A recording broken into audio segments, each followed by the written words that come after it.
Ladies, gentlemen, and friends beyond the binary, welcome to the Reactor for today, December 4th, 2020. Wow. At the end of a week that I can only describe as a whirlwind of stress and weirdness, I'm so happy to be able to chill out with y'all and drink some coffee, and watch some stuff together. Who we got in the chat here? Oh, nice, good people. All right, let me, I just got to open a few tabs so that I can keep track of various things.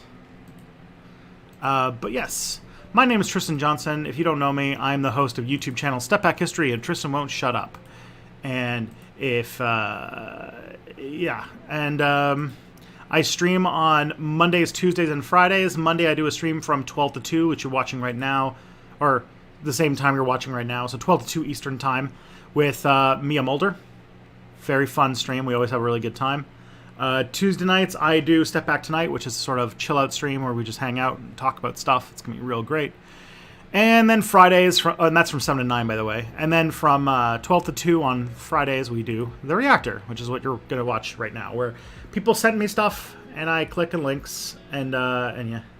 At least not the only one who had a stressful week. Yeah, I'm house hunting at the moment, and it is a very first time ever doing it. It's a very weird and complex set of things to do. So that's a thing. I go by he, him pronouns, and you can find my work at stepbackhistory.com or TristamWon'tShutUp.com. And if you have Amazon Prime, say you wanted to watch The Boys or something like that, you get one free Twitch Prime subscription every month, which helps you give money to creators at no expense to you. If you don't do that, if you don't use it, then Jeff Bezos just gets to keep your money and have sex with it. So please help independent Twitch creators. If you help Step Back, I'll be very grateful. But please, even if it's not me, if there's another Twitch creator that you watch more, I would recommend you give them a couple bucks for their work, because it is work. Despite, what it might seem from the outside, this is work. And yes, let's some other things. This is if you haven't seen it, my latest video on Step Back is about the white power movement and how it sort of organized itself and has hung onto and or has organized through. And my next video is going to be on, I now have actually settled, because the research is finally finished, making the outline tomorrow. But my next video for Step Back is going to be about the communist/socialist movements in Japan during U.S. occupation, and how they had, while there was like the revolution from above, they were the revolution from below, and how they fought against the American and conservative government, the American occupation and the conservative government, to try and try to get things like food for Japanese people. And they had like a student protest, and they had 3 May Days in 1 year, and so all those together resulted in a brutal crackdown. But still to this day, the Japanese left has always, they had a huge impact on the way that the Japanese labor politics works. And also, they still have a presence today in Japan. So what sites or books do you use for your research? Like in general or for this video?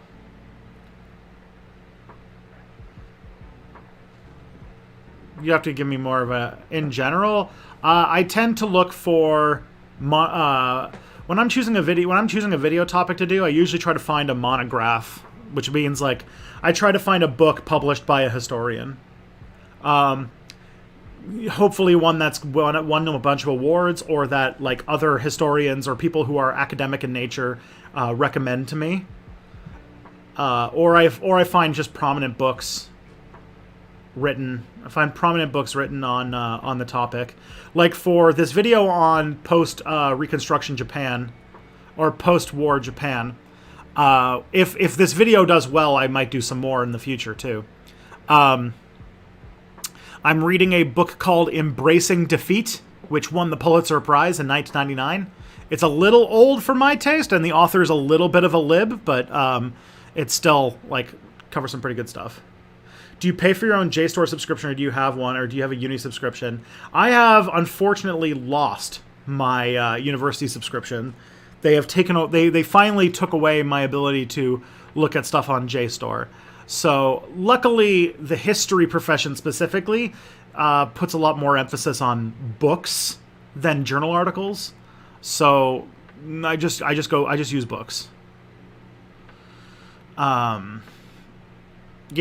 The latest video on Tristan Won't Shut Up, my other channel, is on Amazon, and people seem to be liking that one. And so if you like about how Amazon has a lot of stuff that socialists could steal. How post-war is post-war. I'm kind of interested in exploring Japanese culture in the 60s and 70s. This is about the late 40s. Like, this is about the book is about the period of U.S. occupation. So I think the U.S. left Japan in like 52, I want to say. So it's about kind of that 7-year period after World War II.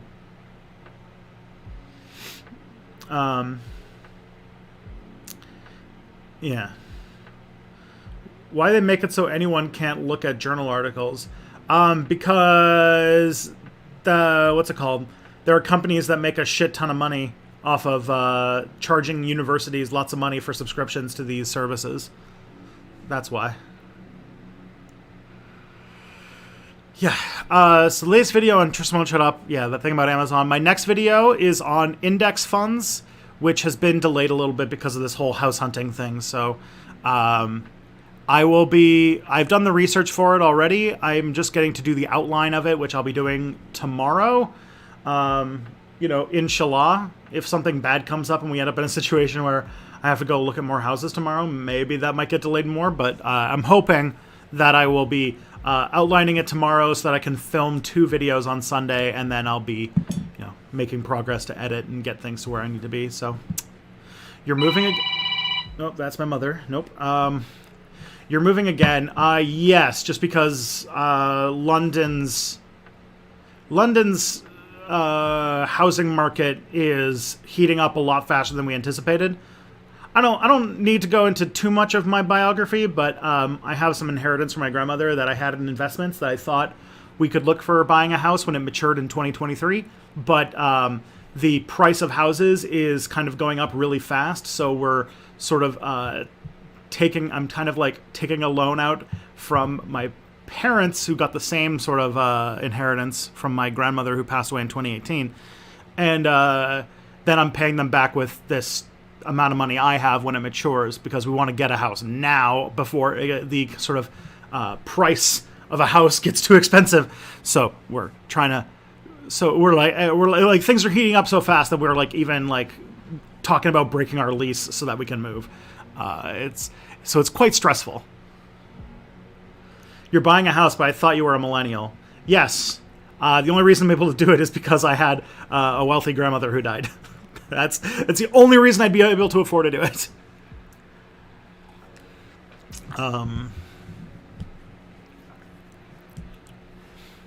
Yeah. So I guess this doesn't really apply to this stream, so I won't talk about that. If this is your first time in this stream chat, by the way, if this is your first time here, please make yourself known in the chat. I want to see anybody who it's their first time coming to the stream. So please say hello, because we have a really great Twitch and YouTube community that would be great to have a conversation with you. Back to Canada. No, what's it called? I live in London, Ontario. So I'm looking for a house in London, Ontario.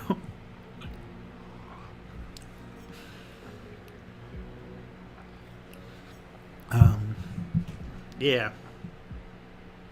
Subscribed only yesterday. Holy moly. Welcome. This is your first time in stream. Saludos de Mexico. Ah, gracias.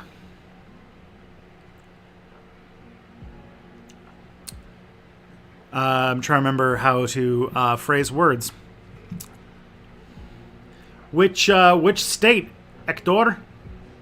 Which state in Mexico are you from? I have only been to 2 Mexican states, so I'd be curious if you're from one of the 2 that I've been to, which I don't know. Howdy from Michigan. Hello.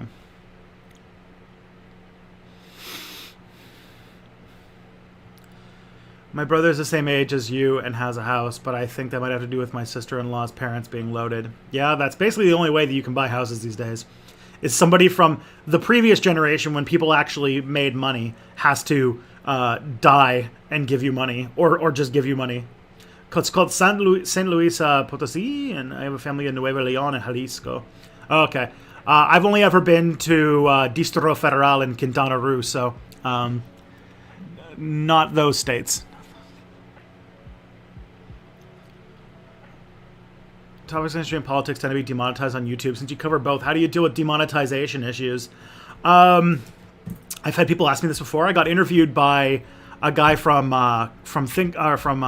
what's that channel called? From Wisecrack on an article about demonetization. The answer is patreon.com/stepbackhistory. 2 of my most popular videos right now are demonetized, and so because of that, I still make a little bit of AdSense through things like my streams and some videos that do well, but mostly Patreon is the thing that keeps me my How many links do I have? I assume you deleted last month's. Yeah, I have 58 links just from stuff that I've gotten since the last stream. So, bleh.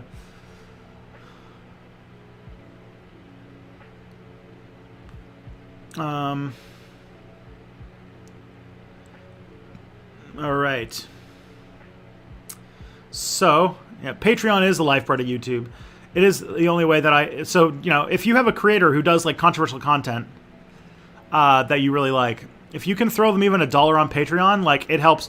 The thing is, I love, the thing about Patreon that it lets me do is not only because it's monthly income, right? It lets me budget like it's an income.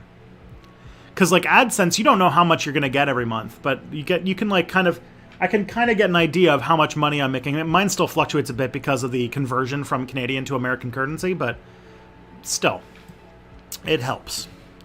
Anyways, you guys didn't come here for me to talk about my money situation or my efforts to buy a house. We almost walked away with a really silly... We almost walked away yesterday or today with a stupid good house for a stupid low price.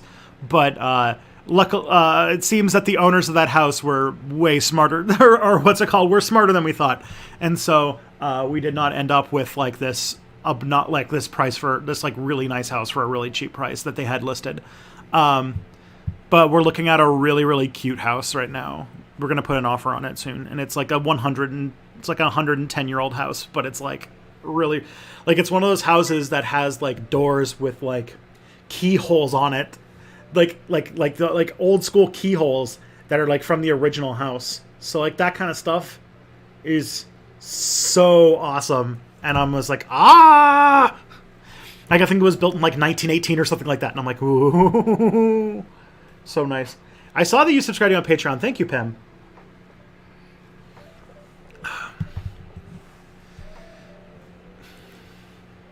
Make sure it's well preserved. Yes, we did. We took a look at it yesterday, and it is very well preserved. We wouldn't be buying a house that's 100 years old if it wasn't, or 102 years old if it wasn't well preserved. They, whoever owned it did a lot of work on it, so we're really happy with it. The only issue is some stucco. I don't think you guys want to talk about me buying houses because it's not super interesting. It's just, it has been my entire life this week. But we should react to YouTube videos instead. So we're going to talk about this, which is, this is a Tom Scott video. Tom Scott, good guy. And this is Canada's most successful king. So let's move on that. And now there's a Phoebe. Yay, cats. Yeah. Hello, Phoebes. This is a YouTube zone. Yeah. It's difficult to tell stories about people sometimes, but today's guest has no such problem.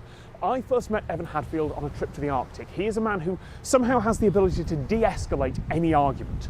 Or maybe all Canadians can do that, I don't know. His channel is called Rare Earth, and he travels the world telling human stories. Evan, it's all yours.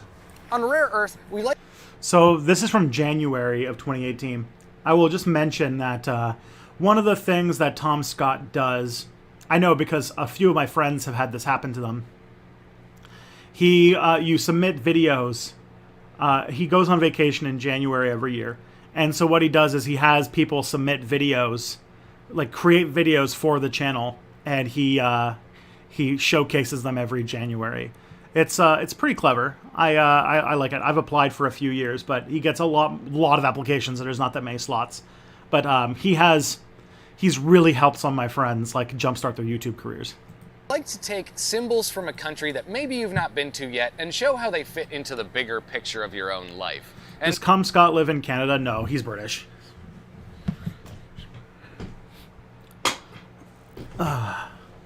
Those pants, though. Oh, boy.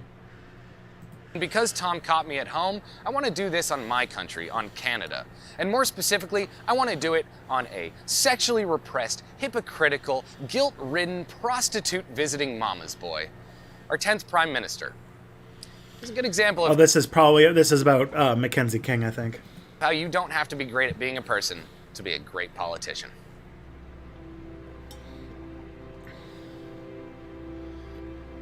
What drives someone to become a politician? To me, it always seemed like such a terrible job. Nobody likes you, and it really doesn't make as much money as it seems. There isn't even really that much power in it. It's kind of like being a dentist with bad pay. But there is something you get as a politician that you can get unlike almost anywhere else, and that's a legacy. Canada's wartime Prime Minister is not a man we all remember fondly.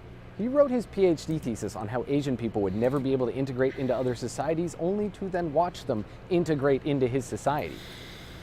Even though he was our wartime Prime Minister and he hated the Nazis, because of his love of the occult, he kind of felt like this Adolf guy might be the one to lead Germany to glory. A lifetime bachelor whose only sexual relations came from prostitutes that he then beat himself up over, he regularly took advice from the ghost of his dead mother and potentially even that of his dead dog. There's some other stuff too, but you get the picture. That's our most successful guy. Yeah, there you go. William Lyon Mackenzie King. Very weird PM. William Lyon Mackenzie King. He's dead now. Everyone in this story is dead now, except me, I guess, depending on when you watch this. But at one point, he was Canada's longest-serving Prime Minister. He ran the country through the Depression and the Second World War. FDR was president for 12 years, but Mackenzie King was Prime Minister for 21. And he would have been elected again had he not aged out. By any definition, he was an incredibly successful politician. And that's the heart of this. I'm not going to bore you with his economic plan. I'm not even going to clickbait you with his racism and blind eye towards Hitler, because neither of those were truly the purpose behind King's civil service. They weren't why he became a politician. What I want to talk to you about is the driving force of legacy and the value of being weird. Now, I know what you're thinking. Weird isn't a very concise term. There's no scientific definition of weird. This is Tom Scott's channel, and weird simply won't do. But he was. Pretty much everybody who knew him agreed, to the point that his nickname was... You have an age limit for Prime Minister? I don't think so. He just probably got too old for the role. Like, he probably retired, is probably what he meant by that. Weird Willie. He was a firm believer in the occult, going so far as to study his shaving cream for political omens. Churchill and Oh man, downtown Toronto, there's so many like random fortune teller places. Roosevelt clearly couldn't stand him, even though he'd done virtually everything they'd asked. In pictures, they look strained just to be around him. Which makes sense. He was a generally uncomfortable guy to be around. Between his Norman Bates-style relationship with his mother and his constantly replacing dead dogs named Pat with live dogs named Pat, he built a name in Ottawa as one of Canada's most eccentric men. But despite his faults, King was a political mastermind. The voting public didn't really care about his personality so long as the war, economy, and Quebec were all managed well. What they wanted was Canada's promise of peace, prosperity. Gosh, managing Quebec is that's always the tough part, isn't it? This is like the time when like Quebec, this is pre-Silent Revolution, so Quebec was like, or Quiet Revolution. So Quebec was like very Catholic and like was almost like run by the Catholic Church. But like French nationalism was like, I don't know, it was like weird situation. And it was, yeah. And good government. And King could provide it. In spite of his faults, no one would deny that in a time of incredibly basic polling, he always somehow seemed to understand the will of the people. But I suppose he was built a bit differently. Why were so many people into the occult and eugenics? Because, I don't know, the occult was just having like a phase. When it comes to eugenics, it was considered the popular thing at the time. How to manage Quebec. Step 1, don't speak English. Well, at this point, the thing is, like, at this point, Quebec was sort of before that kind of, like, politics. So really what Quebec was like is a very Catholic, poor French majority. Then, like, it was ruled over by, like, a small English-speaking, primarily actually Scottish, like, not aristocratic, but, like, wealthy elite that lived in Montreal. After all, government is rarely a first choice, but for King, it was a calling. He believed that his dreams were visions, and he followed them. To him, his life's divine purpose was to restore his family legacy. And if it took ruling the entire country to do so, that's what he was going to do. From a young age, King was obsessed with his famous grandfather, also named William Lyon Mackenzie, just without the king, which is in itself a joke because his defining moment came in trying to free Canada from the monarchy, so, no king in the name, you get it. In the mid-1800s, with Mackenzie as the mayor of Toronto, rebels hiding out in the US declared themselves the Republic of Canada and invaded. Their intent was overthrowing British rule in favor of an independent state, or, depending on how the Quebecois fared, states. Once free of British tyranny, these states would presumably be gobbled up by their neighbor to the south. Do Canadians, both English and French, have an equivalent to WASPs? Yeah. I would basically come from that stock. White Anglo-Saxon Protestants? Yeah, this is a country where, part of our population were all of the loyalists from the American Revolution, so, yeah. But it wasn't to be. Britain won. William Lyon Mackenzie's memory and the republic he stood for died with little fanfare. He remained in public life, but was essentially forgotten. It's possible he'd remain that way to this day, if not for his grandson. At his grandfather's graveside in Toronto, that weird occult mama's boy began. My mom's family is a WASP. My dad's family is an immigrant. I'm a Canadian stereotype, yeah. My dad's family are WASPs. Well, maybe not even, because it seems that they might have been more Welsh and Scottish than English. And then the other side is, French Canadians and, immigrants from Germany and Switzerland. So, bleh. And a journey that would redefine I'm a mutt, as I would always say. redefine the legacy his ancestor left behind. Sure, it wasn't yet a fire, but his grandfather's rebellion had sparked something in Canada. Soon afterwards, we'd be voting for our own prime minister. King would be the 10th. And really, his timing was perfect. It would be an American century, and it didn't take a fortune teller to see that. Canadians had been warming to the idea of a new mother country, a new empire to bow to. At the turn of the 20th century, the Republican ideals that had driven those rebels less than 100 years before were stronger than ever. Having been dragged headfirst into World War I without a vote, devastated by indifferent British generals, Canada was ready to change best friends. Oh man, I know exactly where that is.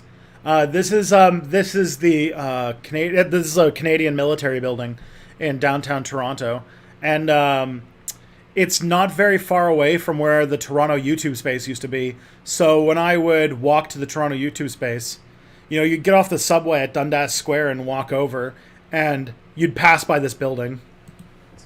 We may have won the war, but Britain had asked us to give everything for her. Everything. For a war that meant nothing. In a population of under 8 million, over 500,000 of us went to Europe. My family died in Europe. The next time, we'd vote. We had a leader who wasn't afraid to say no to Britain, to say no to conscription. We'd never be forced into war without a vote again. Not for Britain, this is when we fought in the Boer War. Not for our new friend America. Mother could no longer come calling. To the people, that right had died in Ypres. But to Mackenzie King, it died with his grandfather.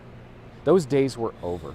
Whether it was through his own backbone or the will of his voters, King led us into a new era. He saw himself not as a person, but oh boy, this is a little bit hero worshipy, I will say. As a vessel for legacy. I was about to say, shit that he did to indigenous people and such is less good. In turn, we voted for him, not as a person, but as a vessel for legacy. Just ours, not his. William Lyon Mackenzie King was not a good person. He wasn't even really good at being a person. He was weird, nobody liked him, and he died alone. But he changed this country's future. What is conscription? It's drafting. When somebody is in America, it's called the draft. But when somebody is forced into the military to fight, Canada had conscription during World War I, and that was the last time we've ever had conscription. While America did conscription during Vietnam, but they just call it the draft. Because there's one thing you can get as a politician unlike anywhere else, even if you're weird. And that's a legacy. And that's the point of today's episode. Oh God, the poppy. This guy's way too patriotic. This guy's pretending that Canada's a real country, which I'm not super comfy with. Drive that leads us to glory. Maybe it was just a case of right place, right time. Perhaps he was little more than an expression of the changing national mood. I'm certainly not saying that the key to good politics is poor behavior or acting strangely, but it worked in its time. When you strip everything away, Mackenzie King's grandfather wanted Canada and the United States to be friends. A strange man sacrificed his whole life towards personal ends, and as a Canada is not a real country. Canada is 3 resource extraction corporations in a trench coat pretending to be a country. result, here we are, friends. A weirdo may have led us there, but it doesn't really matter who he was, and he knew that, because the legacy remains. Thanks for listening, everybody. This is Rare Earth.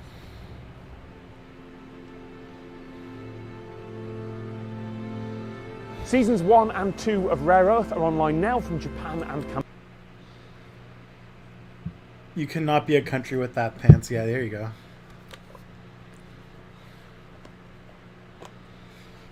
Americans have some crazy pants. That's true. Canadian, I don't know. Canadian people who are patriotic about being Canadian is just so weird. Like, we're not a country that has anything to be proud about. We're just a colony. We used to be a colony for Britain, but now we're a colony for like American megacorps and like just a handful of super huge corporations in Canada.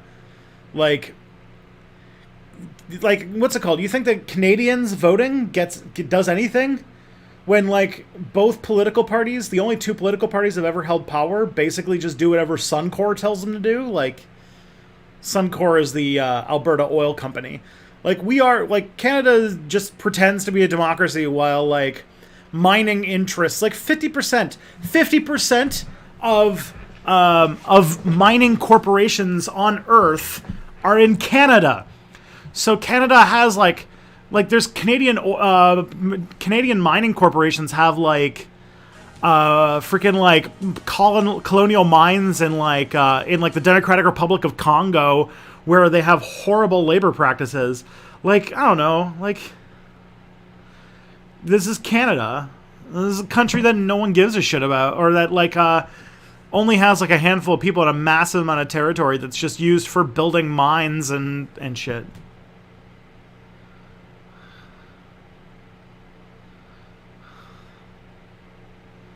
Yeah.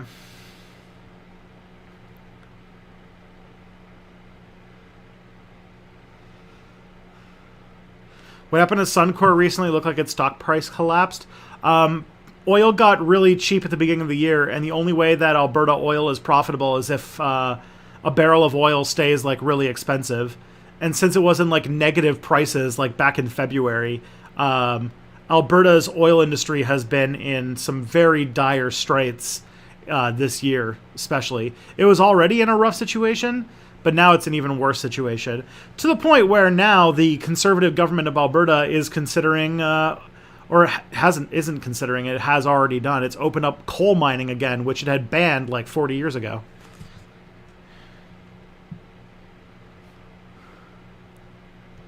Is it true that Canadians' blood is maple syrup? Only in Quebec.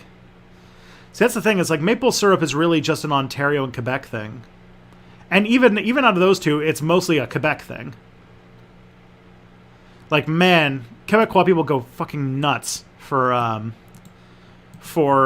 maple syrup. Like, because, okay, I'll tell you guys a little bit about maple syrup. Since I'm a Canadian, I can do that. So, Quebec, so like maple syrup is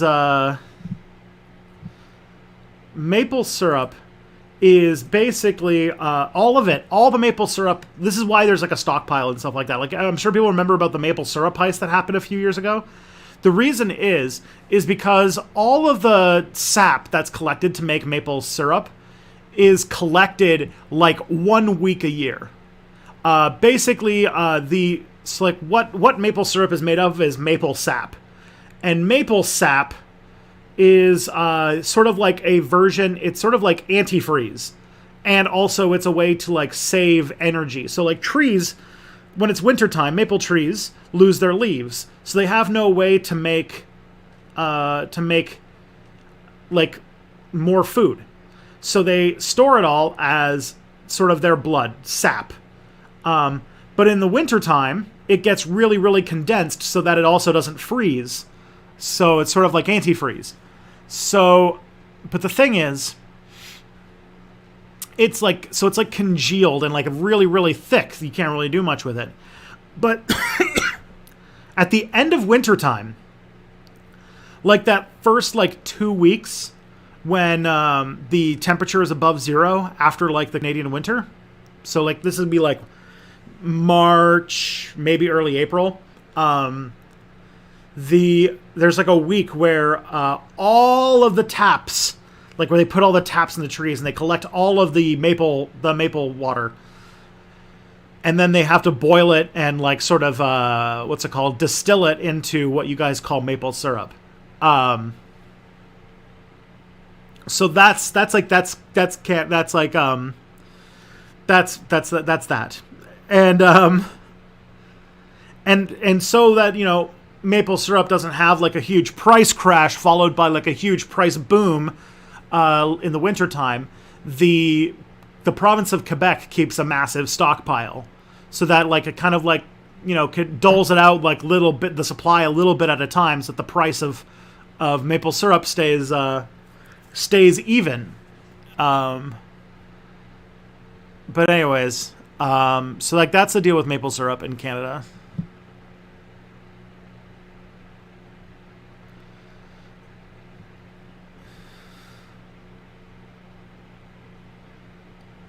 But the thing is, that week where all of the maple syrup's being made in Quebec becomes like Sugar Shack week, because it also tends to come around Easter time.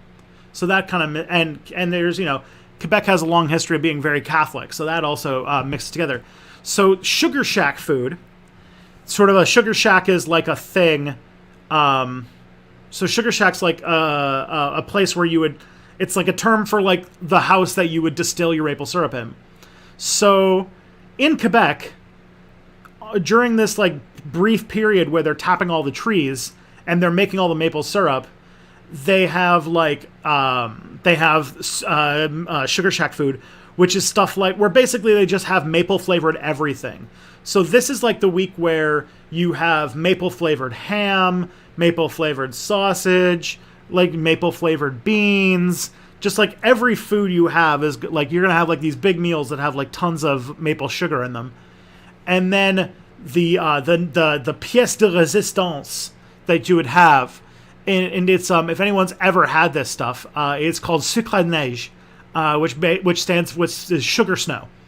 So what you do if you're ever in Quebec in like late March, early April, you should definitely get yourself some of this, because it's like a cool thing.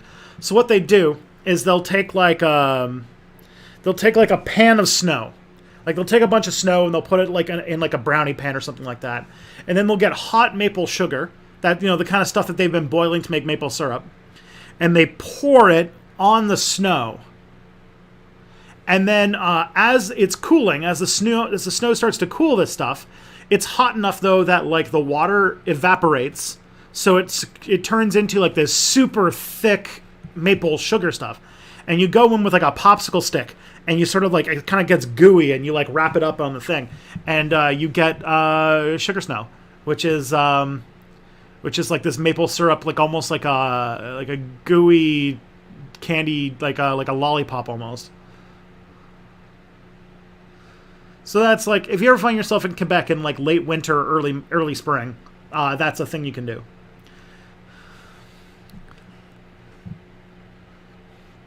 And yeah, I imagine people in Maine and Vermont, where they also do a lot of maple syrup stuff too, is probably similar. All right, let's watch our next video.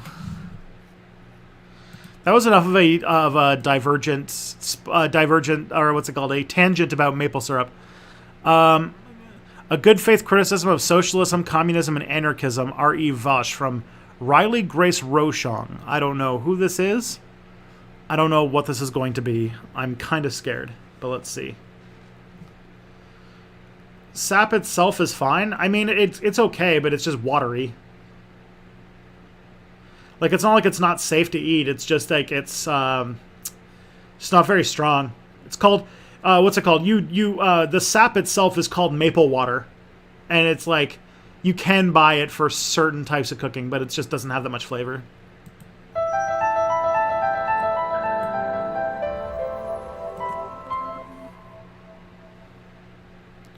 So what we're going to do next, it's actually going to relate a little bit to that, and we're going to talk a little bit more about, like, I guess, like, my personal ideas about socialism.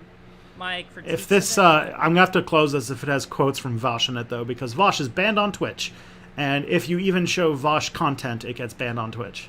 I want people to understand that as I am going through this discussion, that I am fundamentally operating not from the perspective that socialism is impracticable, right? That's not the place where I'm operating from, not at all. Rather, going back to my discussion with Zoomer Nation just now, it goes to my own experiences. Can you take the tree sap and chew it? You can't really. As you get it from the tree, its consistency is very watery. Like you would, you basically would have to drink it rather than chew it. Or not necessarily with socialism, but it goes to my experiences sort of like with pseudo-socialistic operations or like ways to organize society. And just my... Like if you think about, like, to kind of go on the maple syrup thing, like when you get maple syrup, like the pure stuff, it's still like runnier than like the, like, you know, Aunt Jemima shit. But that is like, that's sap that's been distilled, which means that it's had like a lot of the water taken out of it. My criticism. And I think that they actually, like, it's not like sap in the rest of the year. This is why they wait for the springtime when it's like at its most watery, so that it can be actually like harvested from the trees in buckets. I know this is like very insider baseball, and I'm sure 53 people are watching this right now and being like, why is this guy talking about the process of making maple syrup? Of implementing it now, as well as what I think that we would need to do, the problems that we need to resolve in order to get to the place where we can have socialism as a viable way to organize society, right? Again, I make the caveat here that, you know, whereas some people might define themselves as socialists or communists or anarchists, depending on like how they would view the ideal world in like a far-off setting, right?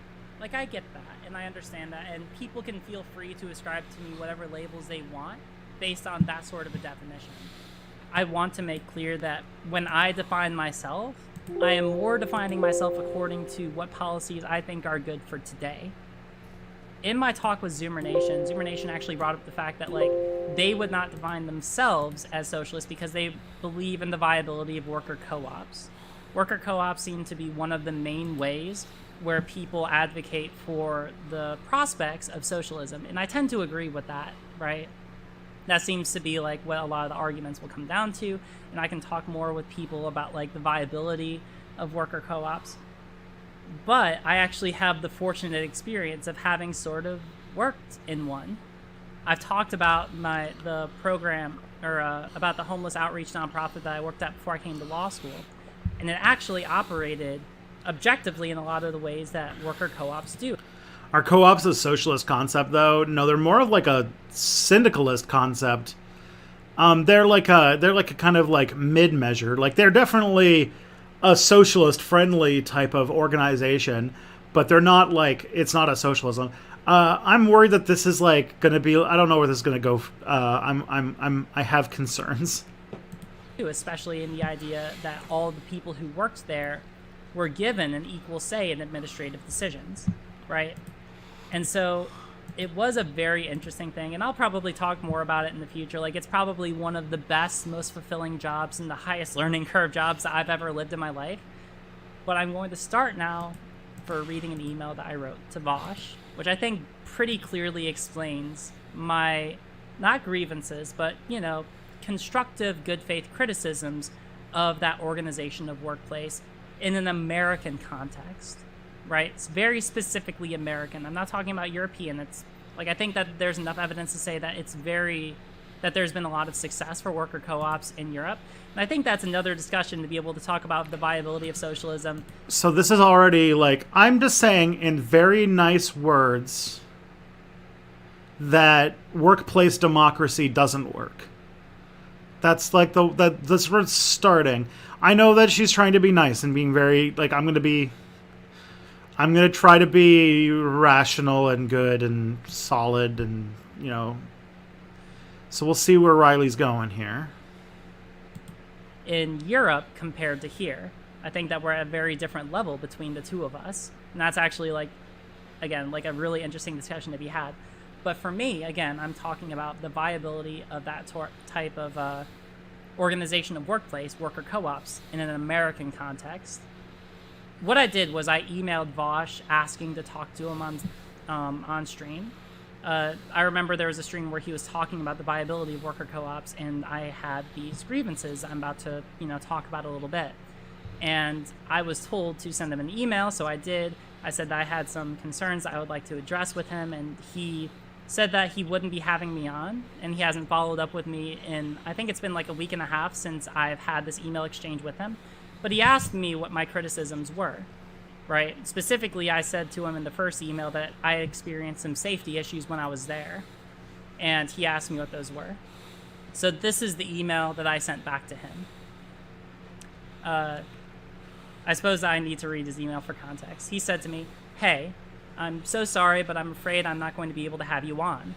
I'm very overbooked at the moment, and I don't know when that will change. All the same, I sincerely appreciate the offer, and I wish you well. Could you tell me what safety issues you experienced?"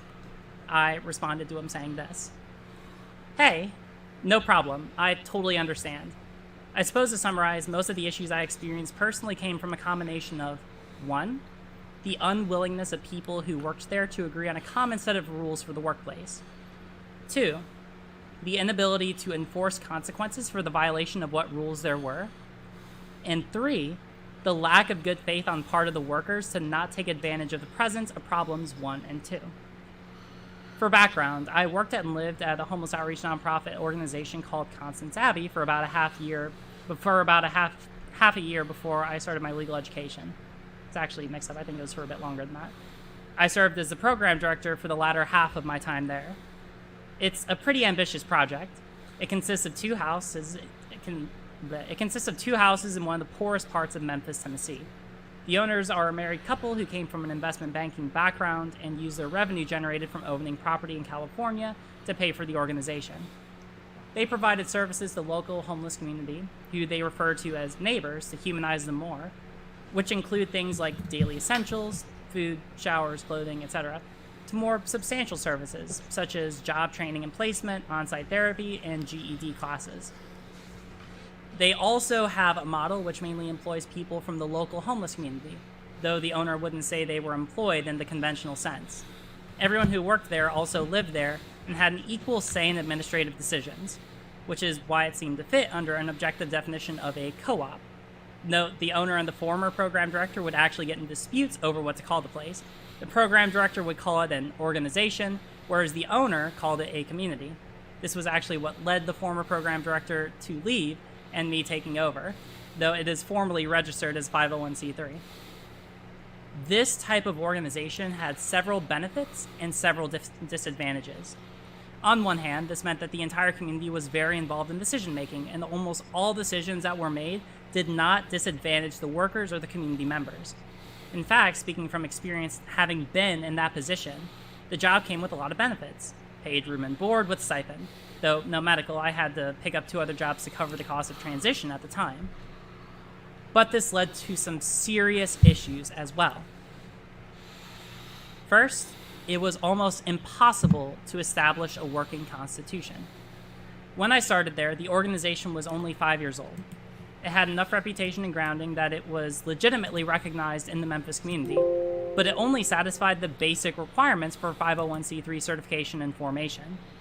So, one of the assignments given to me was to work on a constitution that everyone would vote on, since I had the best education out of anyone there at the time. I was not aware of the term worker co-op, but most of my research was done on Rivendell communities, which I recommend looking into if you have the time. They have a very religious slant to them, but their constitutions are made to facilitate the creation of collaborative, intentional communities, which are able to have economic stability through providing economic services to their local communities, neighborhoods, etc. Once I had designed a good constitution, I brought it to the next community meeting to be discussed and voted on. Problem, it never got passed. Every time I brought it to be voted on, some community member would raise some issue. Then we would adjourn for the week. I would spend the week revising it, and the same thing would happen again. Even on the occasions where we would get close to having a unanimous support, one vote would keep us from getting a consensus, which is what the owner required, which is a problem in and of itself, which I'll address later.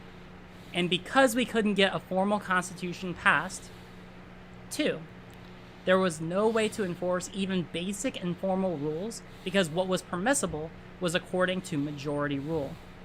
Although I was eventually given the program director position, I realized that meant I inherited all the responsibilities of the position without any benefit. They didn't even raise my pay, even though they had promised to. I had to take on more hours of work, including filling out tax forms, collecting data, writing grants, etc., in addition to helping with the basic services I mentioned earlier. But because we didn't have a formal constitution and otherwise everyone had egalitarian say in administrative decisions, I couldn't enforce violations of the rules even when they were against myself. Trigger warning, sexual harassment. Problem, I started getting sexually harassed. I had started transition about 5 months before I started working there, but I was still presenting as guy when I started, though I got the promise of the owners and the then existing program director to not kick me out when I did come out as LGBT to everyone. This went on until one day I came out to the only other LGBT person there. At first it was great, and he was very accepting, and we got close as friends. Then he got too close. He would send me texts and emails harassing me daily, but he was also a very respected member of the community, so for a while I tried to get him to leave me alone without involving other people. Then one day it got to be too much, so I compiled all of the evidence and all the witness statements that I could, and I sent them in an email to the owner and several members of our board of directors asking them to intervene and help. Not only did they not punish him, they didn't do anything to substantively reprimand him, since it meant, quote, putting someone who is previously homeless back on the streets. Additionally, it came out that he was actually also a prior convicted rapist with a history of sexual harassment, and that some members of the community were aware of it, but didn't report it because they, quote, didn't want anything bad to happen to him. Not only that, but after I reported him, he barged into my room in the middle of the night and threatened that I better stop sending these emails or we would have a grave misunderstanding. With no other option, I had to leave. I would have been homeless and not for a friend from high school offering me a bed in a couple months at his place. Which all brings me to my last overarching point. 3. The reason this happened... This is a very serious situation. Yeah, I'm writing things down. I'm taking notes, okay? I hope that, just so you know, that I am paying attention. My opinion is ultimately that the owners tried to have a system that required a degree of good faith that could not reasonably have been expected of the people they had working there. Several months after I left, the board of directors got so many more complaints about this same man sexually harassing other women that eventually they had to launch an investigation against him. It turned out that not only had he been sexually harassing all these women, but that he had been stealing from the organization and selling things to the local drug den. They made a formal apology to me, and though I am no longer there today, I still consult with them on data collection, general organization, and so on. This is very important. This is not to say that every person in poverty is going to act like this, nor that people in poverty are blanketly morally impeachable. But people from this kind of background are going to view these types of organizations, are going to view these types of organizations in a different kind of way from you or I, given our privileged backgrounds.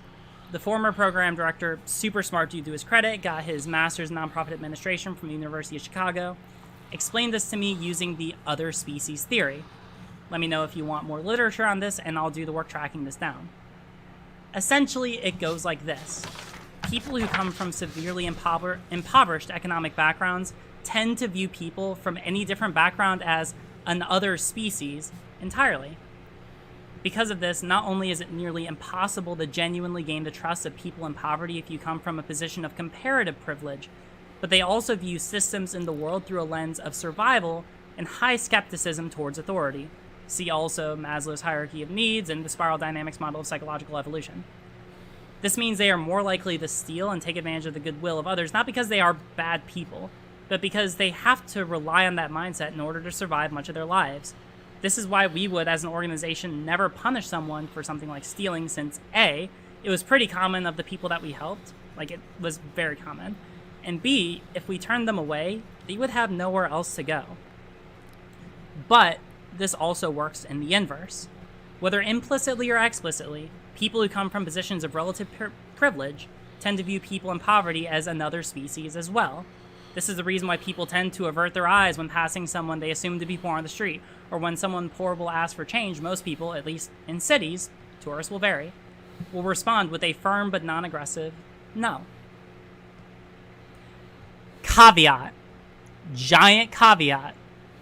This is all unjust as fuck, and is the consequence of an unjust society which has created distinct racial and social classes through historic regulations and such. Someone without a background in social policy and acting in bad faith might look at all of this and conclude that this has something to do with some immutable quality of being poor or even black, since most homeless people in Memphis are people of color. This would be an inaccurate inference, and I reject any kind of interpretation of that kind. Here's the point. While worker co-ops can work for certain people acting with good faith, it would not be an ideal way to organize society by completely seizing the means of production. Today, the organization is operating with a more complex with a more explicit hierarchy, with the owners formally in charge and the workers in more of a union, which is consulted for administrative decisions. This solved the issue of instituting a formal set of rules, since the owners could set out clearer and more effective ways of agreeing on them and revising them later on if there were issues, as well as being able to effectively enforce violations of the rules they came up with. They instituted a formal HR policy on sexual harassment and evicted the guy who I referenced earlier on the basis of that. And the workers present are still in strong negotiating positions for administrative decisions, while the owners, since they are unionized, without abolishing the system of hierarchy for for admin processes or purposes. This is not to say that socialism cannot work at some point in the far future, but to get to that point where it would be viable as a means of organizing society, as opposed to organizing a select number of workplaces, which I think is completely viable nowadays, it would mean addressing the systemic issues of poverty and alleviating the aforementioned issues. At this point, right now where we're at, I don't think that we're anywhere close to that. Then I said that, I think that covers all of it, and if he wanted to follow up with me, then he was more than welcome to. He has not. I don't take that to mean anything against him. So, I hope that people don't take that to mean that I am anti-socialist, or I don't think it's a good way to organize society. This is just, I am trying to focus. I have a long-term goal of eventually putting myself into a position where I can meaningfully affect national policy. It's what I want to do. It's why I'm pursuing my legal education. That's why I'm pursuing hopefully a master's in nonprofit administration, a master's in public policy, which is something that my school offers and that I'm very well set up to be able to get into. This is I just need to make sure as I'm going forward that I have a much keener eye for what I can do today. All right? So these are just my criticisms, and this is why, as I go forward, I don't want people to think that I'm not allied with people on the left, because I am. Understand that I might not advocate explicitly for socialism per se, or communism per se, or anarchism per se. I am much more concerned personally with advocating for the policies which really, at the end of the day, it seems like we all functionally agree on. Increasing the ability for workers to unionize and have more leverage against their employers, making sure that we institute non-discrimination policies against all different kinds of minorities, being able to decommodify basic necessities like healthcare, housing, food, and so on, being able to completely restructure and refocus on making sure our education system is able to get anyone from any part of our society to be able to achieve the same amount of success regardless of where they come from. These are issues which I think everyone on the left agrees on fundamentally. If you don't, then I don't know what your issue is. But understand that these are the things that I focus on more. And as I go further in my content, I hope that people will not hold against me that I am less concerned with theory. And mind you, theory is wonderful. Theory is great, right? Like, people who do theory, like people on YouTube who do theory, watch them. Get all over that shit, right? Like, it's awesome. It's awesome. And it's great that people talk about it to be able to bring, conversations that have happened over, like, several generations to today, right? Like, that's the main appeal of theory for me, is because we're able to recognize when we are experiencing an issue, which we have already experienced and already addressed from a historical perspective. That's the main appeal of theory to me. But that doesn't mean that I'm go out of my way to, like, learn as much theory as I can, more so than be able to consult with people like I just did with Zoomer Nation earlier this conversation, and be able to get from that conversation everything that I need to be able to orient myself better, and to be able to put myself into a better position to be able to advocate effectively for what policy we need right now. Okay. There was a lot of good stuff in there. I'm sorry, I wanted to, like, listen to the whole thing because she's putting in the effort of doing a good critique, and there's some points that I'm on board with, some points I'm not on board with. I haven't been able to, this is the first time I'm watching this, so I don't really have, like, as cogent a put together thing, because that was a written email on her part. So there's a couple things that I can say. How should I put this together? So these are just some notes that I wrote down. First of all, I realized I was writing down notes and that she and I have the exact same pen, which fucking rules. Good taste in pens there, Riley. Yeah. So there's the first thing. And some of this stuff was already talked about in chat too, which is the first was the idea of that this is like a co-op, which I actually have some questions about. This is a co-op that has a centralized owner and a singular person who was in charge of writing the Constitution. Not even a committee or a subcommittee or anything like that. It was a single human being, which, like, no wonder they weren't able to get to consensus if, like, one person was writing the Constitution, and then if it needed any edits, it would take an entire week to rewrite that. That didn't feel very much like I've worked in nonprofits too, and so I've worked in nonprofits, and I will say that, like, that is sort of how things work in, like, small nonprofits. Like, people do vote on things, but in the end, there's still people who have jobs and hierarchies and things like that. And I do think that, at the very least, the fact that this was a unilaterally written constitution was, I think, a little, like, this doesn't feel very much like a co-op. Like, what she's describing doesn't feel like a co-op, because the thing at the core of a co-op, the thing at the core of a co-op is that the organization is owned by the people who work at it democratically. Not that decisions are made democratically, which co-ops do as well, but that is not, like, the fact that, like, the thing about a co-op is that everybody is an owner. So otherwise, and that is, like, an example of, collective ownership, and that's sort of, like, a key difference. Like, I do think that a lot of the problems that Riley ran into was an aspect of the fact that there were people who were part of this decision-making process who did not have a stake in the outcome of the organization itself, or at least had less of one, because it was still privately owned and funded by this couple that she spoke of. So there's that. So in my mind, I was like, okay, this doesn't feel like a co-op. It feels like it does have forms of hierarchy in the fact that it was a unilaterally written constitution that was voted on, which is, an act of democracy, but it was still that. The other problem too is that is the n=1 problem, which I think some people in the chat also brought up. Riley is dismissing an entire way of organizing workforces based on a single bad experience that she had, which, like, you know, that's for somebody who wants to be involved in policy, she should know that there's a good term.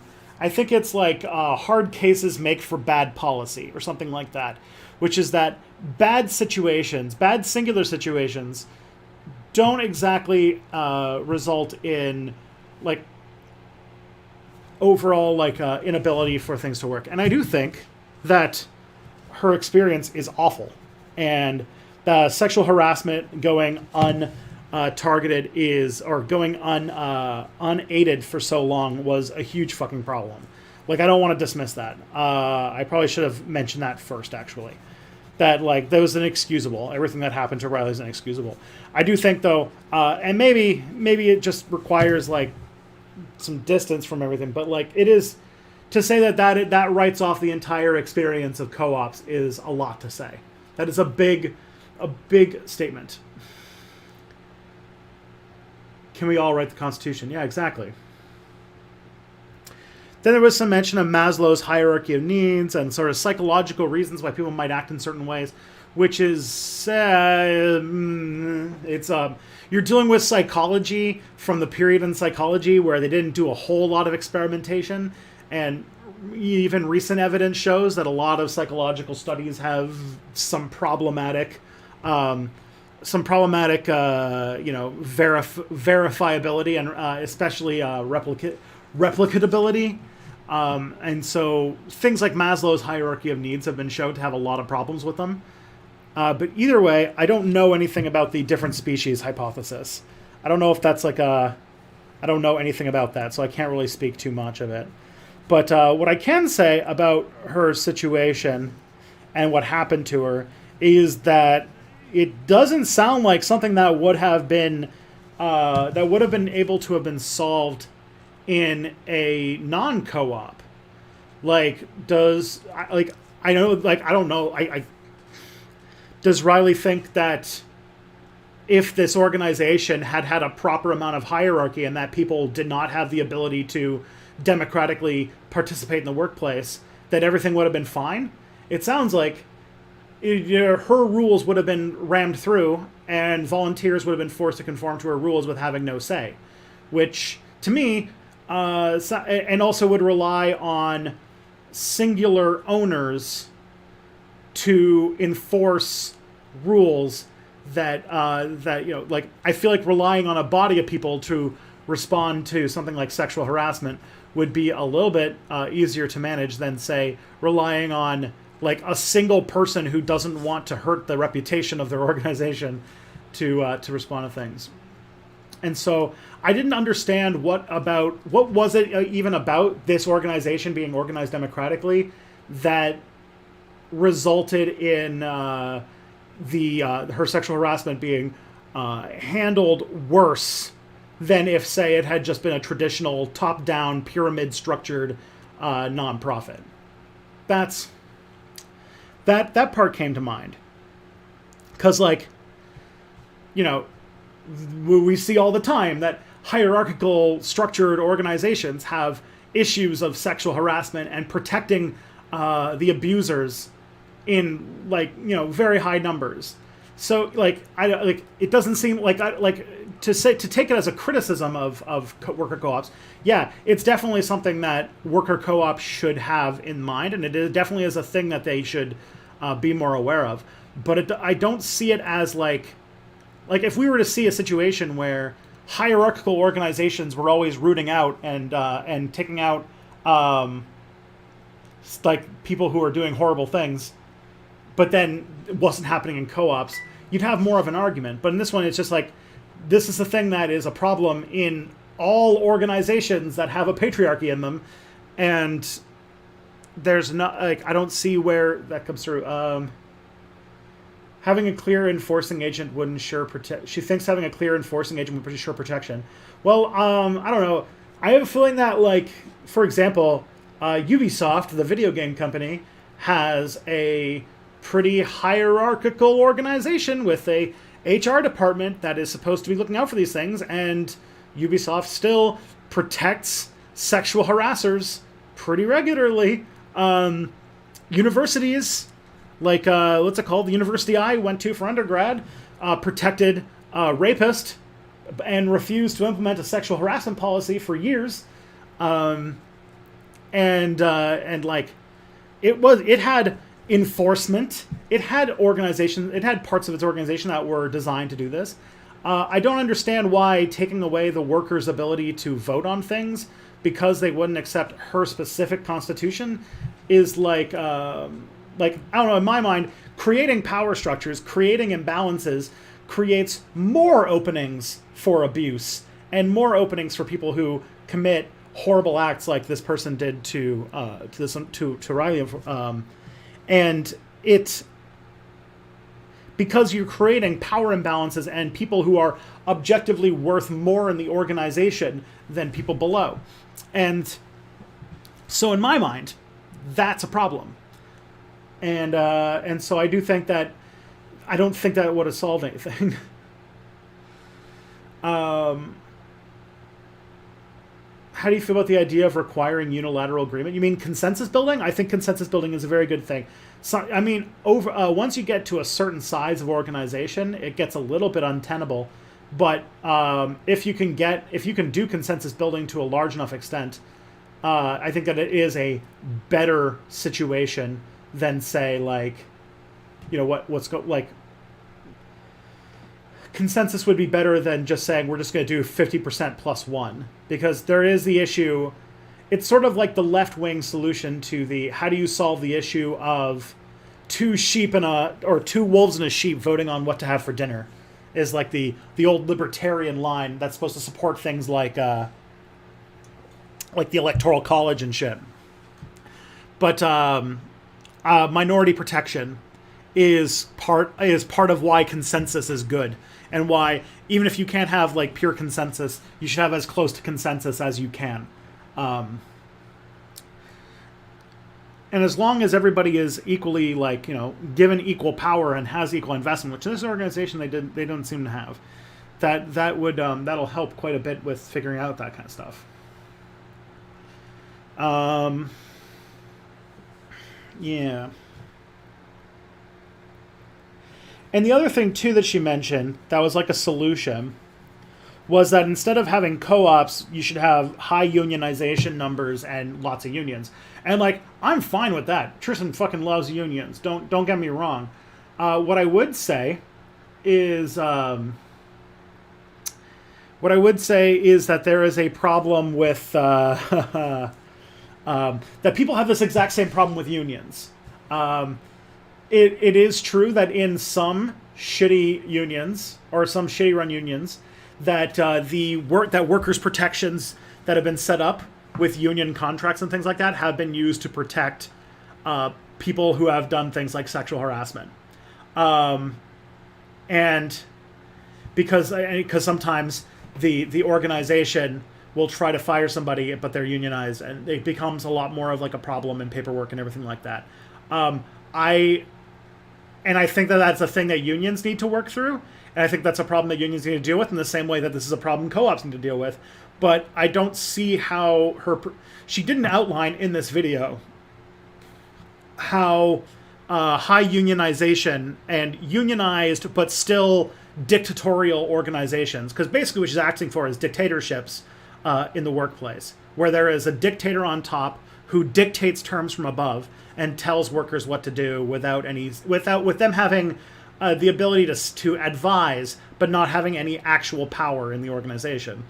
And like, yeah, or I guess like they have the threat of strike as their form of exerting power, but usually that's in lieu of being able to democratically participate in the organization structure. So I don't know, like I don't see how a unionized but dictatorial workplace solves this problem that she dealt with, because I have this feeling that the exact same thing would have happened.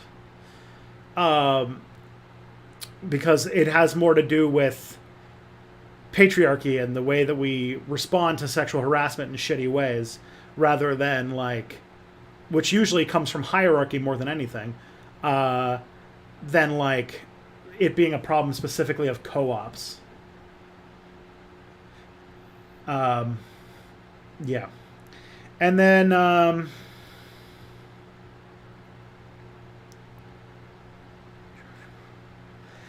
yeah, then also it kind of ends with her talking about her larger goals, which is doing a law degree and a master's in public administration, which it sounds like she's gearing up to get into politics. Like she's charging up to run for Congress or something like that. Which, like, I think I have problems with the idea that you can make significant change from above. Like, I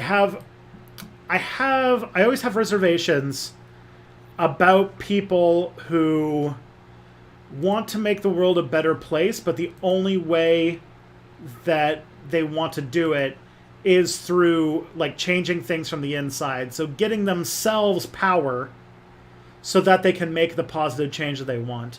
Because as an anarchist, I find that the problem is power. Like, for example, I think I talked about this in my video about Kamala Harris a while back.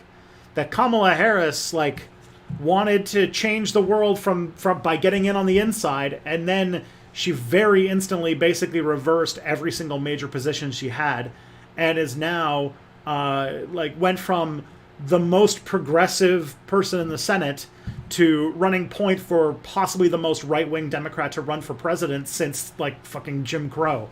So, or the most right-wing Democrat to be president since the Jim Crow era. So, or since the end of the Jim Crow era, I should say. And so I don't see, like, I'm suspicious of that motivation. I know that's how a lot of, like, liberals think that the world changes, that people, you don't change from the ground up, you dictate from the top down. And it just sounds like she doesn't think that people are ever going to be able to change through mass movement or things. Like, I don't know.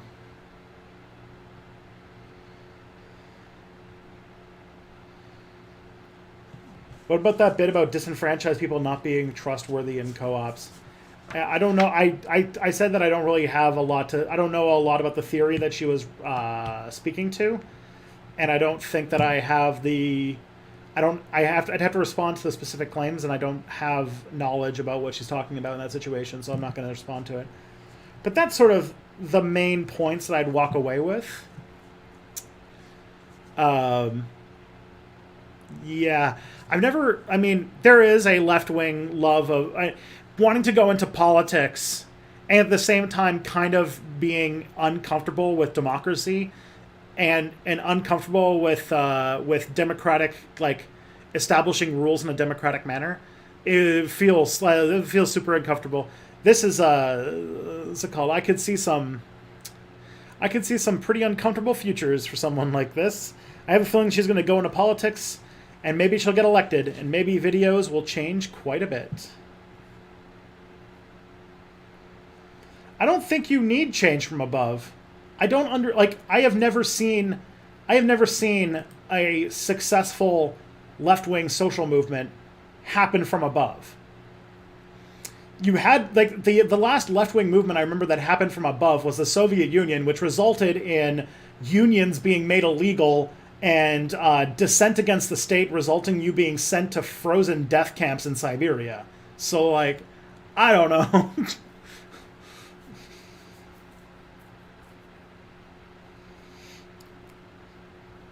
Like, people who go into politics,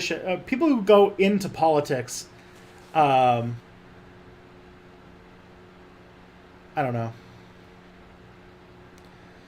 Like, if your motivation is to get into politics, I get nervous about what you want to do with it, or why you want power in such a way. Because as an anarchist, I'm very uncomfortable with the concept of power in general. But that's reading way too much into this, and I already realized that I'm reading way too much into way too little evidence, since all I've seen is 18 minutes of footage from this person, and I don't want to make any conclusions. Just that I have some concerns about some of the stuff, some of the implications of the things that were said here. So let's go on to the next video. This is going to be Kevin Sorbo versus Antifa with the serfs by Creationist Cat. It's At the Frickin' Movies with your frickin' host, Creationist Cat, with special frickin' guests, the Sheriffs. Today's frickin' movie is Kevin Sorbo versus Antifa. Fight! Yeah! Sup, Sodomites? Welcome to a very, very, very freaking special episode of At the Freaking Movies. Of course, any So movie is this we like discuss is this like that? What's that show that everyone really likes? That all the Gen Xers like, Mystery Science Theater or whatever? happens to include international inspirational Christian superstar Kevin Sorbo, is instantaneously special on its own. But today is a super duper extra freaking special episode because we have with us How long is this video? some 20 minutes or truly so? 13 fantastic minutes. guests.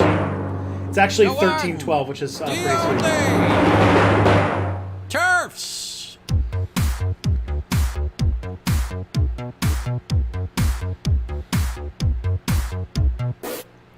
Male lovers, are they gay? Thanks, CC. I appreciate the enthusiastic introduction, but we're definitely not TERFs. Seriously? Are you for freaking real right now?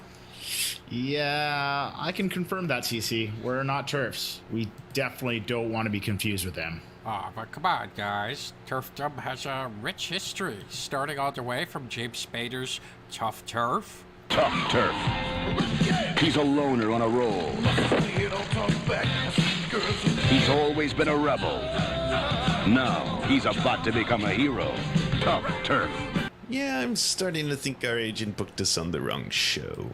Okay, fine. Look, we rented this Photoshop movie theater just for this, so let's just try and make this work. Okay, just You don't remember. know Kevin Sorbo found God after Hercules ended and makes awful Christian stuff now? I did hear about that. I didn't know it happened after Hercules. Does that mean that he was like a Jesus freak during that weird... Because I always think after Hercules, he did this extraordinarily awful TV show called Andromeda, and it was so bad. It's kind of the plot of season 3 of Discovery, though, but that's a different thing. That's a different discussion. Remember, we're serfs. Serfs with an S. Great, Surfs with an S. So which one's Papa Surf and which one's Surfette? Isn't there a trailer we're supposed to watch? Yeah, it's right about to start. Radiac.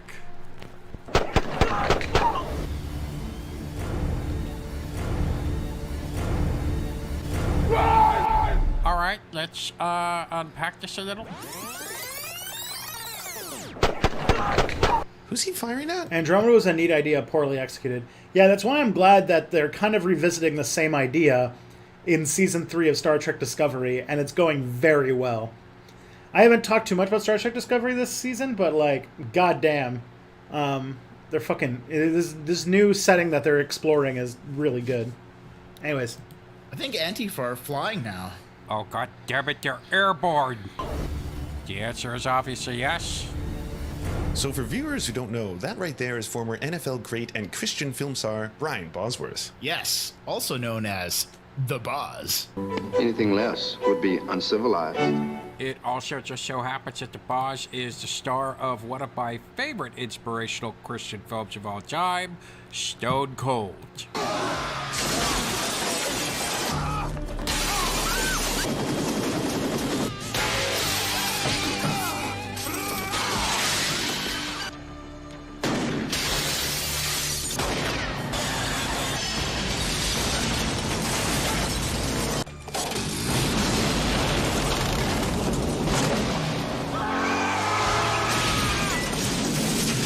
Praise Jesus! Wow, that seemed pretty violent for a Christian film, CC. No, it's okay. They deserved it. They were all Antifa. Even the preacher who got shot through the stained glass window? Especially the preacher that got shot through the stained glass window. He was, their leader, I think. Anyhow. and see if it's up to no good again. National Guard and local responders are overwhelmed in the bigger metropolitan All of this was shot on Andy No's GoPro, by the way. areas. Maybe we're overreacting. Just That was in our neighborhood. Oh shit, storms! Yeah! That's what I'm talking about! Yeah. Get everyone in the car.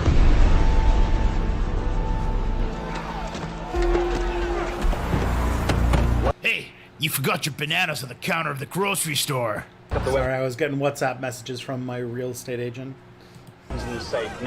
Oh, hey! It's Eric Roberts, star of The Dark Knight Returns and Pope of Greenwich Village. Indeed. And also, of course, one of my all-time favorite movies, A Talking Cat. Try taking a long walk into the woods. Is somebody in here? You should take a walk in the woods So- and have a talk in the woods. You can talk? I don't make the rules, Phil. I don't think I've ever... I know this is going to be... I think this is kind of sacrilege. I don't think I've seen a creationist cat video before. So I don't exactly know what I'm supposed to be expecting here. Is it just like... It feels like very much like... Yeah, it's like goofy, memey stuff about shitty right-wing people. Am I basically getting it? That looks amazing. I'm gonna have to pick I that up. follow on Vadim Blu-ray. on Twitter. Oh, It's, there are so many great extras on that. Like, it's got clips from other actors who auditioned for the role. I'm a pioneer. I'm an explorer. I'm animated. I'm alive. I like to fight, too. I like to have children. I'm a human, and I'm coming. My heart's big. It's got hot blood going through it fast. I'm here. I got a life force. This is a human. This is what we look like. This is what we act like. Highly recommended. Okay, that's definitely on my Christmas list. What's it like out there? Leave us alone. Christian movies are so That's weird. actually a really good. I know about them through like I don't. We don't really. I don't know if we have that much of like Christian movies here in Canada, but like I've heard about. I only heard about them through the Maggie May Fish video, and they just seem so weird. Question. What the fuck is happening here? Everyone seems to have guns, first of all, so the Second Amendment doesn't really seem to be under that much of an attack. Yeah, I have no idea who's a good guy, who's a bad guy, who's Antifa. All I know is this extra looks like a meth addict who just wandered onto the set. Downtown's under attack. People are getting killed. So they're shooting black people, right? Either that or Mexicans. Of course. See? Not so hard to understand after all.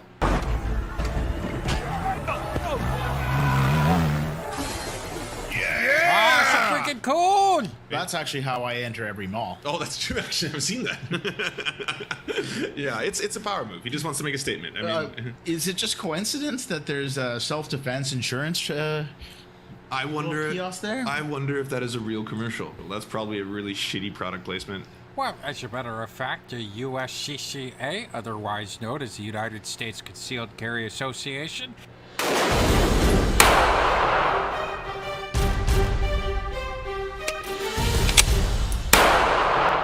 are indeed. America's like okay, so like America's got this weird gun culture that is obsessed with like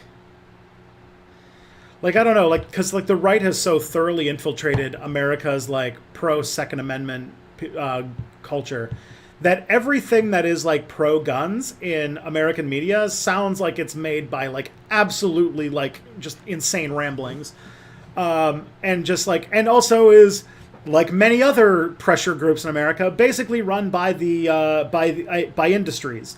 Like, if I remember correctly, like the NRA and stuff like that is primarily now a lobbying group for arms manufacturers and stuff like that, which is just like, okay, this is weird. Even though, like, I am like theoretically, in favor of like making sure that the proletariat has access to weapons, which doesn't seem to be at all under threat in America. These real Second Amendment people are like I don't know. It just comes off as like real creepy. One of the film's producers. Hi there. My name is Tim Schmidt. I'm the president and founder of the USCCA. I'm here today to talk to you about a very important project. I'm talking about the brand new movie project entitled The Reliant. This is their YouTube page. They do helpful how-to videos like this one in case a gunfight breaks out inside your local dollar store. Like this whole thing about like a lot of like gun stuff in America is like this make-believe pretend like fantasy that they're going to be like last action hero, or they're going to do like a John McClane when like a mass shooting breaks out. And it's like, that never happens. That's like, the only people who would say that are people who've literally never had to like be in a dangerous situation in their life. Like people who, like, if you're in a dangerous situation with people who have weapons, like, it takes people who are extremely highly trained for long periods of time to be able to do anything except panic under pressure in these kinds of like extremely dangerous situations. And that quote unquote good guys with guns more often than not end up just killing a bunch of extra people because of collateral damage and stuff like that. Like, yeah. Take your head off. Get out your phone. They'll miss. What are you going to do about it with your big gun, huh? Huh? You going to do something about it? Oh, are you? Get this done. Looks just like the movie we're watching. Yeah, and they got other really helpful videos too. How do you reload a revolver with just one hand? Make it work. Pointy end forward with the bullets. Remember that, folks. Wow, that's responsible gun ownership there. Indeed. And back to the freaking movie. Oh, I forgot to mention. High school nerds who are like, if a shooter shows up, will kick their ass. Yeah, the thing is that like, it seems like American conservatives are just those high school nerds who grew up. Pretty sure this motor... And they're like, because like, it seems like there's so many of them are like nerds who are just convinced about how, like, they're just like convinced that they're such a badass, and they think that in a situation where there's like an active shooter, that they're going to do anything except for like hide, or that when their like heart's like beating at like 200 beats a minute and the adrenaline's pumping, that they're going to be able to accurately hit somebody and not just like kill a bunch of extra people. Like, these people don't know what the fuck they're doing. Cycle smashing is an homage to Stone Cold. They do that a lot in that movie.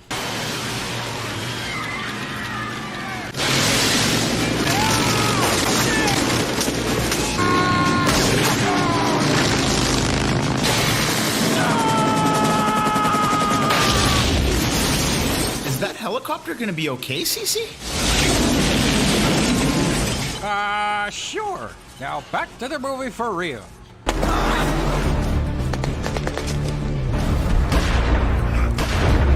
Oh man, those muzzle flares looked so fake. Oh my god, I want to go back and look at them again. Sure. Okay, take a look at the muzzle flares on these shots. They look so silly. Now back to the movie for real.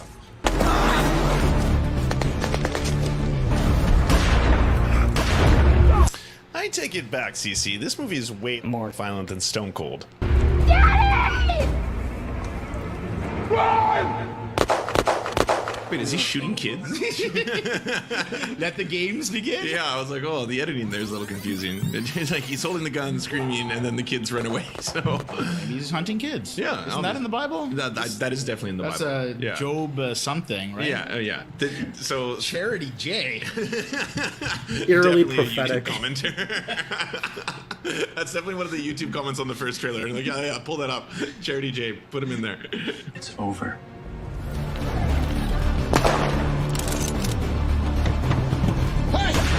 Like, these people have absolutely no... Like, it's also, like, really out of touch with, like, what do they think Antifa is? I don't... Like, oh, God. Quotes from the movie's producer. Always the hallmark of a great film. God has forsaken us. Who is responsible for it? Huh? Who's responsible? You know who? God is! Yeah, get him! God is responsible!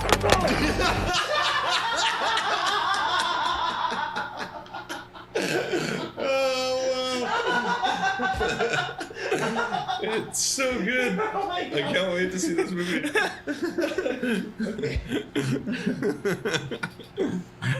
Well, by the way, guys, true story. This movie gave away that AR-15 as a promotion for the film. Is that even legal? The winner is Bob Thomas. So if you're Bob Thomas, we will contact you by the means whereby you contacted us, and we'll find out how you'd like to get your AR-15. Probably not. Who isn't it?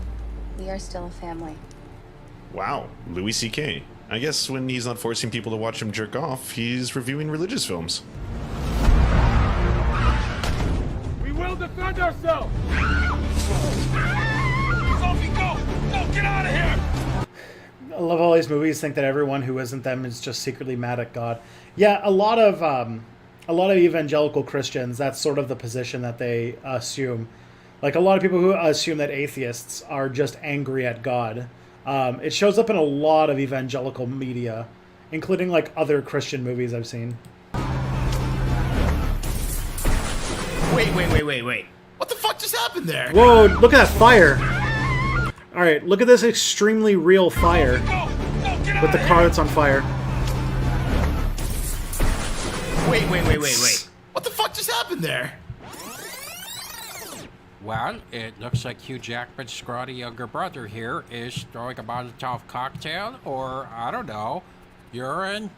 Does urine burn? It does if it's got gonorrhea. Science.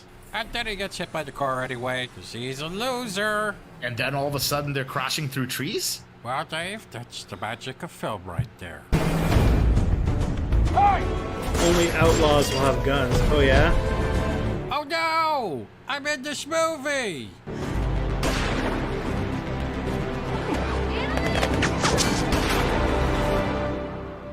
Wow. Wait a minute. What was that? This movie! Look at this. All right, let me see if I can get this.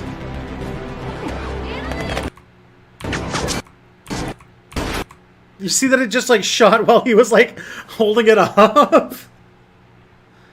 God damn, that was so weird. Can I... Does this have that feature? No, it doesn't. Why? Wait, is that the movie's director? Of course it is. Oh, I've never known love. Okay, hold on. One, I can't believe this is still going on. And two, I just want to note that's the first black person we've seen in this entire trailer. Oh, you SJWs and your forced diversity agenda. This before. I don't know how much more I can take. Like a kiss. If he could tell us one thing, he would tell us that God is still good. You are my Okay, I have a feeling that I think Creationist Cat's adding random... Yeah, okay. Oh, God.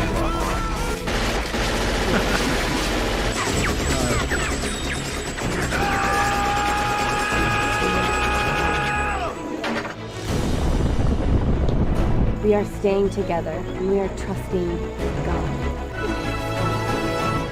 We will defend ourselves!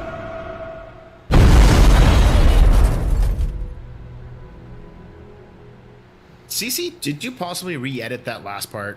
No, I did not, but maybe little Jesus did. That's right, motherfuckers! Oh, boy.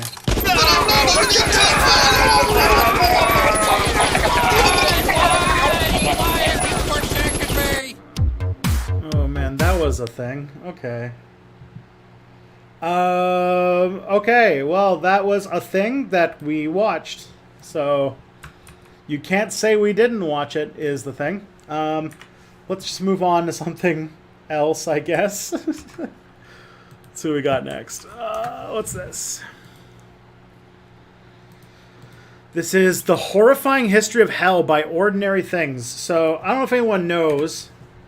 I'm actually curious with this because Step Back's been blowing up this week. Like, if things keep going the way they've gone for the last week, Step Back is going to hit 100,000 subscribers in, like, January. But, so either something weird has happened in the algorithm, because I feel like maybe YouTube is recommending more different channels lately. I don't know. I feel like I've been getting more new YouTube channels in, like, my home feed and stuff like that. Maybe that's just me, but I've been blowing up. And in the last, like, week, I would say almost around the exact same time, this YouTube channel, Ordinary Things, which I've been watching a lot of, is fucking hilarious and is actually, like really, really, really good, has also been blowing up. And I think, like, approximately everybody has, like, seen this channel come across now. So it's like, I'm wondering if there's been, like, a big algorithm change that happened near the end of November or something. Or if our channels just happen to be blowing up at the same time for some weird reason. But it is very curious.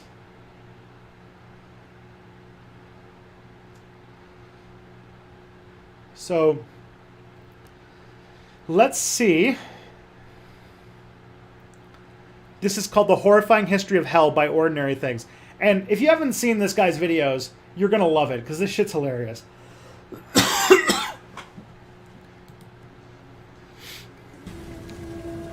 Hello, sinners. It's me, Charles Manson, the new celebrity spokesperson for, well, hell.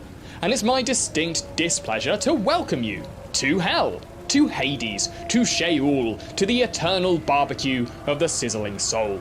You might already know hell from our world-famous unquenchable lakes of fire, our grotesque demons, and our many celebrity residents. But did you know that hell also has a very colourful history? Well, for the next few millennia, it's my job to make your arrival here as jagged and torturous as possible.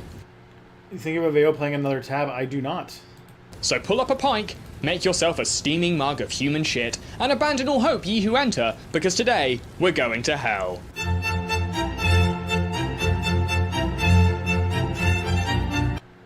Can hear somebody talking about Quibi. That might be on your computer, not mine, because, yeah. Nothing here. So where did hell come from? Well, hell is at least as old as humanity's first surviving scribbles, as the underworld makes a cameo appearance in the earliest piece of human literature, the Epic of Gilgamesh. Look, there's going to be a lot of very silly words and names in this episode, and instead of working hard to pronounce them correctly, I've decided to pronounce them stupidly. The ancient Mesopotamian poem follows the exploits of a wise king searching for the secret of eternal life, which he does not find. But he does visit Hell's spooky first draft, a place only known as the House of Dust. A place in need of a vacuum, and apparently a Walmart, as its formerly alive inhabitants would eat nothing but clay. On the other side of the Nile, the ancient Egyptians had a more bureaucratic view of the afterlife, believing that your actions here on Earth affected the budget you were working with in the afterlife's real estate market. When you died, your heart would be weighed on a scale by the wolf-headed god of death, Anubis. And if your heart was sufficiently heavy with the weight of naughtiness, the dog... This is like my own suspicion, but I have a feeling that this is like where the Christian version of hell comes from, like, because like Jews didn't really have like there's nothing really big about like being judged in the afterlife and having a hell and stuff like that. While like Christianity is basically obsessed with it.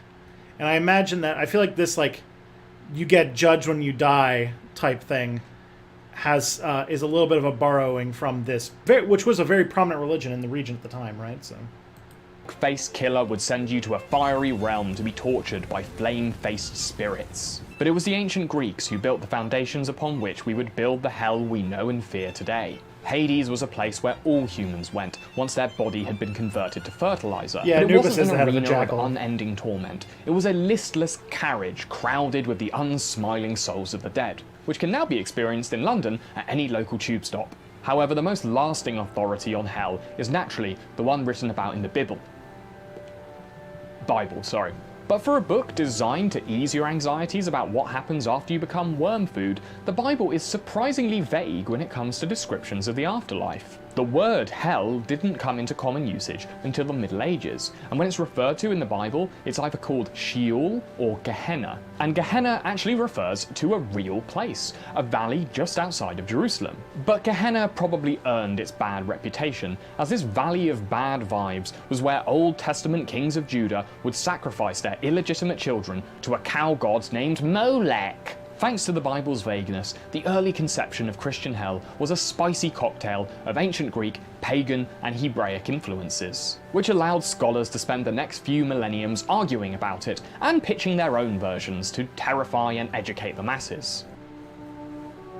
By the Middle Ages, there was a general agreement among Christians that hell was both real and that it was a realm of unending physical torment. One of the first properly viral pieces of hell art was probably the Elucidarium by Honorius of Autun, which probably gained its popularity because of its easily digestible 9-point BuzzFeed-style listicle format.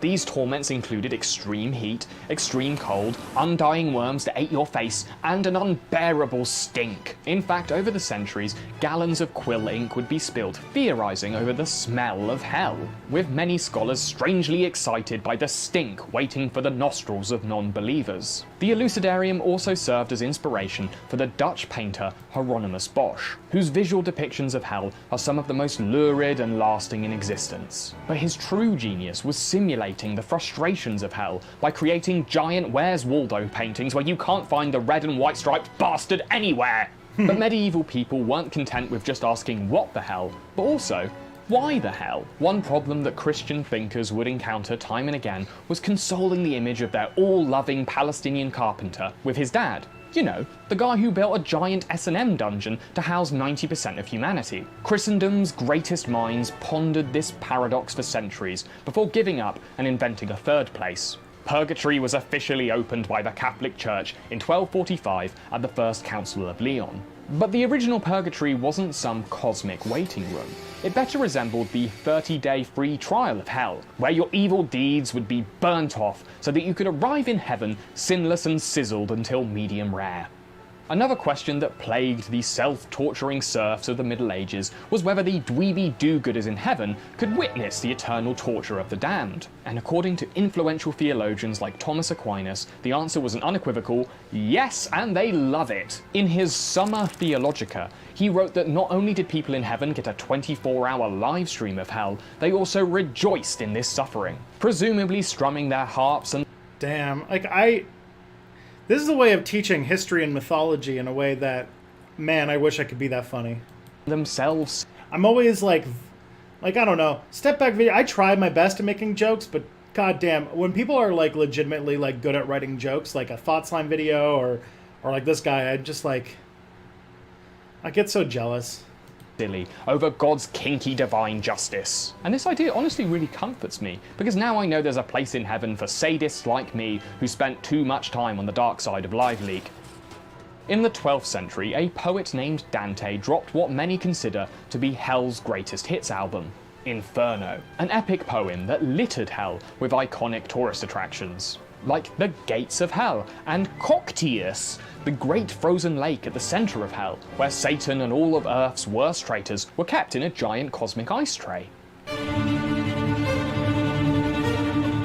By the 16th century, the church had got a little carried away, as the official Catholic extended universe suggested there were at least 5 separate realms in the afterlife. There was heaven, hell, purgatory, limbo for infants who died too early to sin themselves, but were still tainted by original sin, and therefore didn't deserve to go to heaven.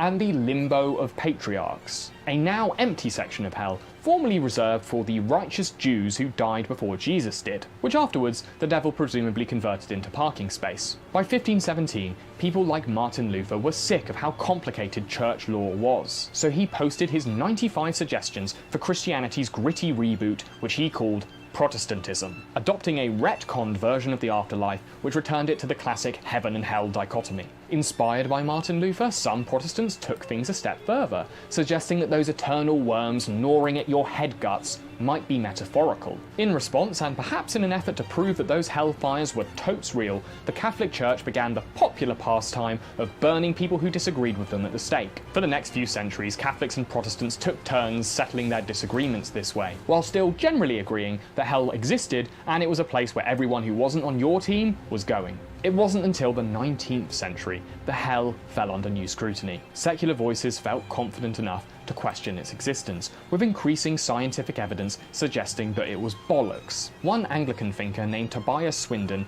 reacted to the obvious non-existence of an underground hellscape by suggesting a new location for hell: the sun, aka Day Moon. While this idea didn't gather much support at the time, I think there's some logic to it that's pretty unassailable. I mean, think about it. Point 1, the sun is well hot. Point 2, end of list. Some really imaginative theologians even came up with a new doctrine known as annihilation, suggesting that there was no hell, and that when sinners died, they were just snuffed from existence. A pretty bold suggestion that was later found to have been plagiarized from reality. The funny thing about hell is it's simultaneously the best and worst sales pitch the church have ever come up with. On the one hand, the threat of eternal torment is a great way to get butts in pews, but it also makes God look like a dick.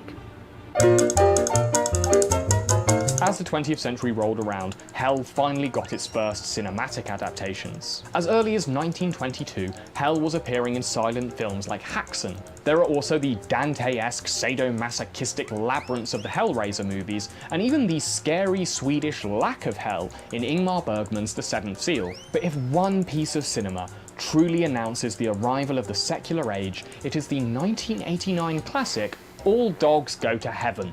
In All Dogs Go to Heaven, we follow our modern Odysseus, Charlie B. Barkin, as he attempts to avoid the terrifying woes of doggy hell. As in the Epic of Gilgamesh, the canine protagonist wishes to extend his life by unnatural means. And on this journey, we accompany him on a tour of hell. It makes up less than 2 minutes of the film's runtime, but it's what confirms All Dogs Go to Heaven as a milestone in secular cinema. The fact that we can view hell through the eyes of an alcoholic cartoon dog is a testament to the fundamental unseriousness with which we now take the idea. Through the death of a dog, we can more comfortably accept the death of God. And ever since this realization, humanity has become more forgiving and accepting of people who think differently from us. Just kidding, because ever since we stopped believing in hell, we've been trying to recreate it here on Earth. The last 100 years have been stuffed like a rib cage with new hellish institutions, like solitary confinement, surely the most hellish experience you can subject someone to without firing them directly into the sun. And let's not forget about the nuclear bomb. Who needs a make-believe barbecue realm when we now have the technology to flash fry an entire city worth of meat vessels in nanoseconds? And have you even been to London lately? That place is a dystopian shithole. Call me old-fashioned, but I liked it better when hell was hell, men were men, and women were winged demons that blowtorched your butt hole. Make hell hellish again, that's what I say. People who think differently from me should be punished for all eternity. That's just fair, that's honest, it's what God would have wanted. And I know because he told me right before he died on the turlet. And that's canon, baby. Well, I hope you enjoyed our little introductory video. I know I did. And I also hope that you now know a little bit more about your eternal resting place. Anyway, I've got to be off. I've got squash at 4 with Jimmy Savile. And by that, I mean we're having our testicles squashed between 2 giant bowl dares. Anyway, goodbye, and see you in hell. By that I mean, like, around. Very into this channel. Yeah, Ordinary Things, solid channel. I'm so glad that I, like, have discovered them, like, in the past week. You are too long. We need to get something. We need to get something nice and short. That's what we need next. So we're actually running out of time, and I gotta make a phone call right after the stream's over. So we need something under 10 minutes. Can we do this? Ooh. YouTube doesn't allow for a lot of short videos anymore. What's this? You see, nope. Come on.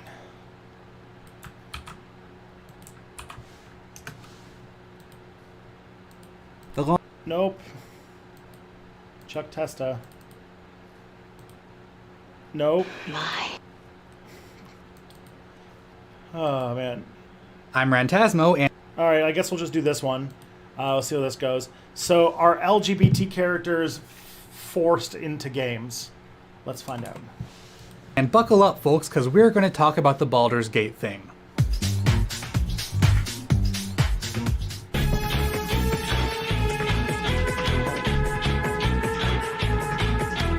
So for those who haven't already heard about this, the developer Beamdog recently released an expansion for Baldur's Gate Enhanced Edition that adds a bunch of new story content. The expansion briefly includes a character named Mizena, who when you select certain dialogue options while talking to her, will reveal that she is transgender. And a number of people had some things to say about that. To be clear here, there are perfectly valid criticisms to be made about Siege of Dragonspear, including the writing and Mizena in particular. I don't want to talk about any of those. I want to talk about a really effing terrible criticism that I've seen directed at this game as well as many other forms of media, but let's be honest, mostly video games. The criticism I'm talking about is always some variation on the following phrase. I don't have a problem with LGBT people or LGBT characters, I just don't like it when the character is forced.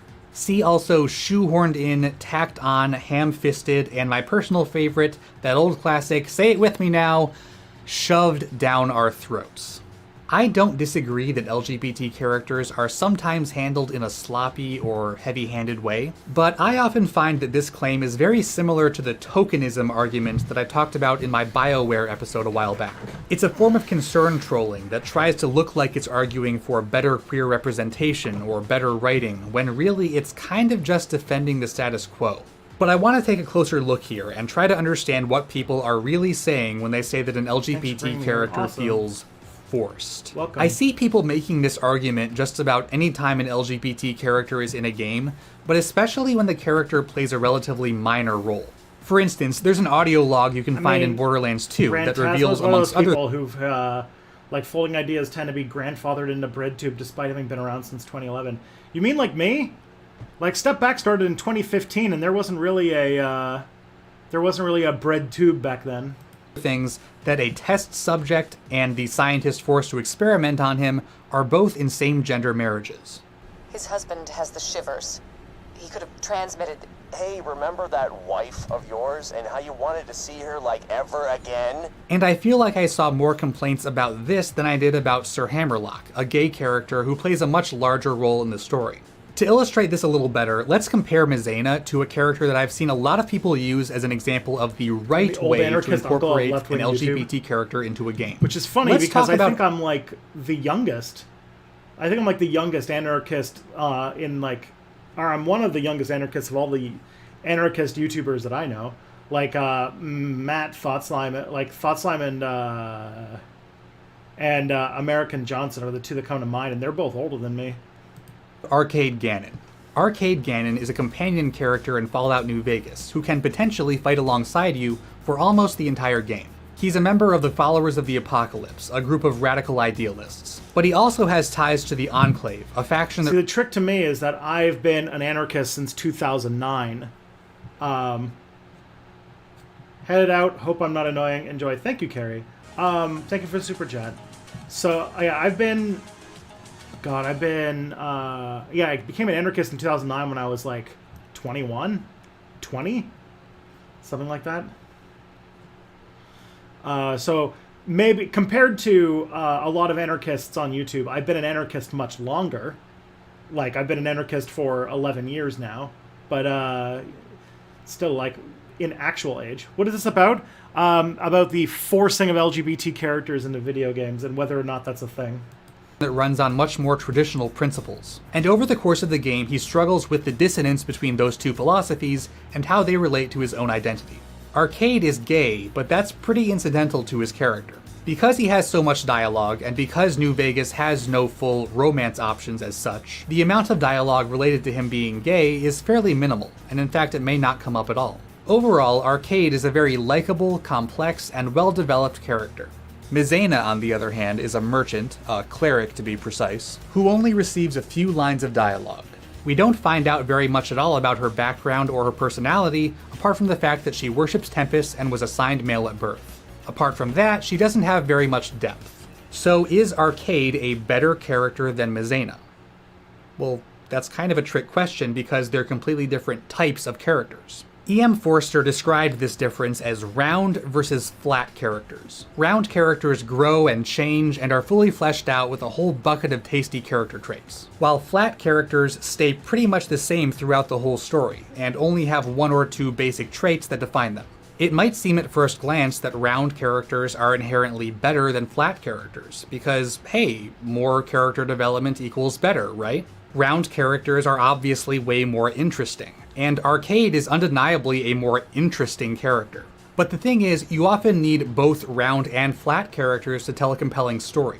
Round characters drive and resolve conflict, while flat characters support the round characters by offering vital information, acting as important plot devices, providing comic relief, or just serving as texture by showing us the type of people who populate the setting. A story that only contains flat characters isn't going to hold your interest for long. But in a story where every character is round, from the main hero to the blacksmith who forges her weapon, to the mysterious old man who tells her where to go, to the cleric who heals her wounds, and so on, it would be really difficult to stay focused on any single plot thread. So saying that Arcade Gannon is a better character than Maizena is kind of like saying that Lobster Bisque is better than a bowl. Like, you're probably going to get a lot more enjoyment out of the Lobster Bisque, but if you don't have any bowls, it's just going to be kind of messy.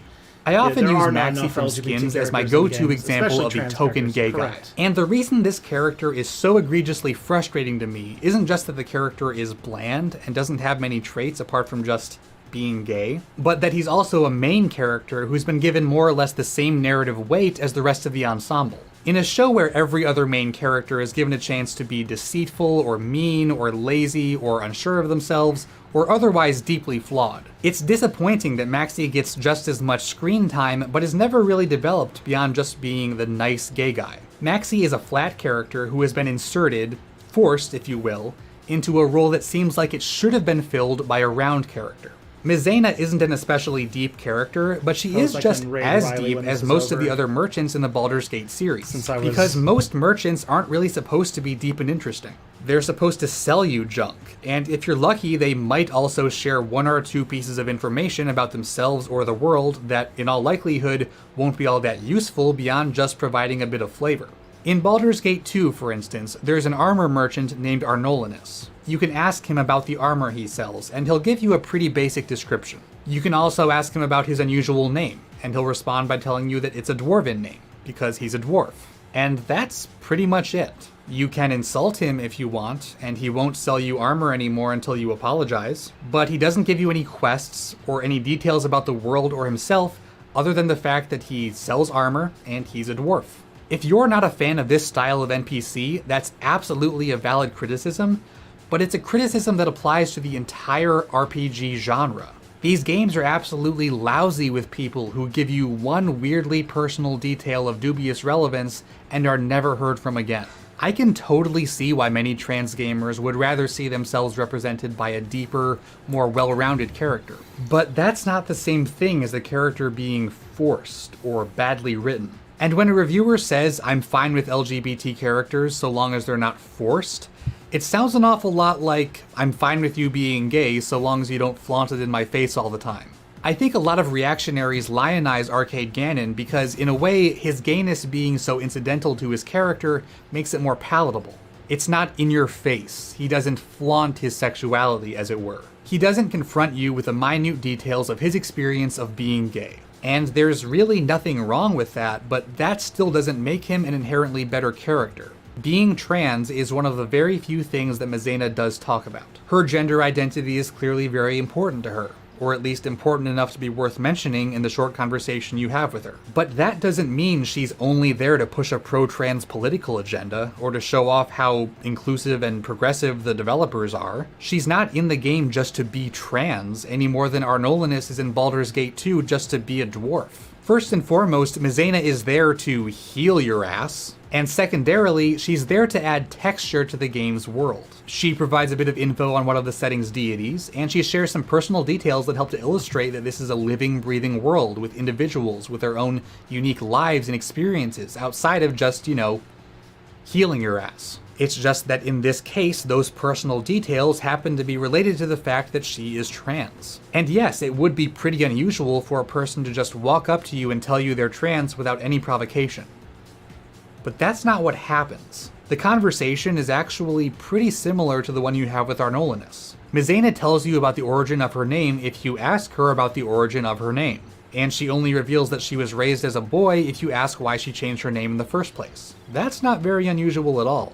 No, you can't insult her the way you can our Nolanists, but that's hardly a default option for any of the other merchants either. And as many people have helpfully pointed out, magical gender swapping, ambiguously gendered deities, and other forms of gender nonconformity are considerably more common in the Forgotten Realms. So it's highly likely that this is a world where transphobic ignorance is much less of a problem, and where good old. This is the thing that'll piss off. Like, it's a thing that pisses off like reactionaries in the video game space, but also Dungeons and Dragons, especially like the older generation of Gen Xers in D&D. They are also reactionary dorks. Okay, well they can. There is a subset anyway. All right, it's 2:00. I've got to go. Got some important stuff to get to. So we're gonna go and raid Riley Grace. Everybody, it's been a real week. It's been great to end it with you guys. I'm gonna go and do stuff, and I'll be back on Monday with the Monday stuff, and hopefully we'll have some videos. Anyways, take care of yourselves and each other, and have a good night.